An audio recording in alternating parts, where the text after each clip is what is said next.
وفيديو يعني كامل واضح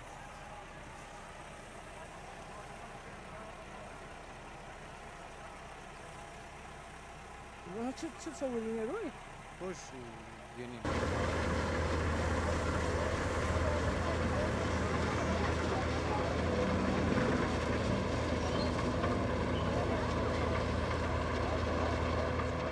ما حمي جانم شاندية صادو 26 شوال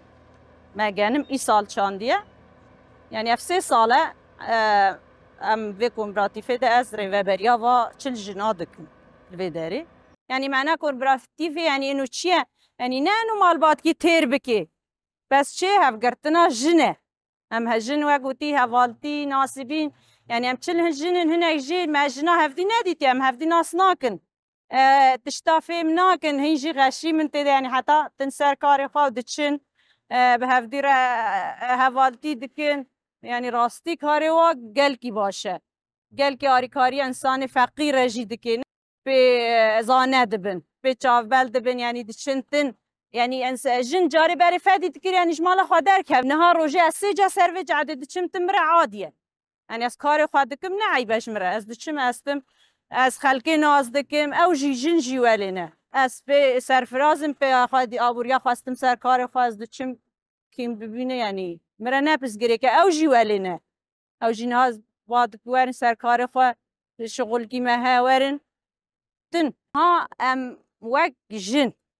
يعني ام تن سر کاری خوا ام بخوا دکن ام کارکر ناینن مثلا تی عاشیف ما بخواستن ام تن ام ورن جحری داینه ام تن سماد برشاندن جن خوا ام تن آنها حرس ما نگرت بی ام جن درد کتن ساعت 12 شف یکی شف يعني حسب جن ما عيار ذكرن تركب سركاري خوا درد كاتن حمي وكهف وصبي اف كون براتيف تشجي جواره ام جن وكهف چه فرق جداي حمي وكهف تبار فكرن تي بانگا مجبور جناها هر كس بخوا بكي بشغل خوا اعتماد خانه برد سر زلام يعني بخوا كاري خوا بكي ورا بكا وكون براتيفا بتعبه خلقي جناز بكا وبتعبه خوا فراغ جوار جرا نها هنجن هن زلام تنن او زاركي خوا يتيم هن سيوي هن يعني جرجة او اعتماد خبر دسر شخصيات خوا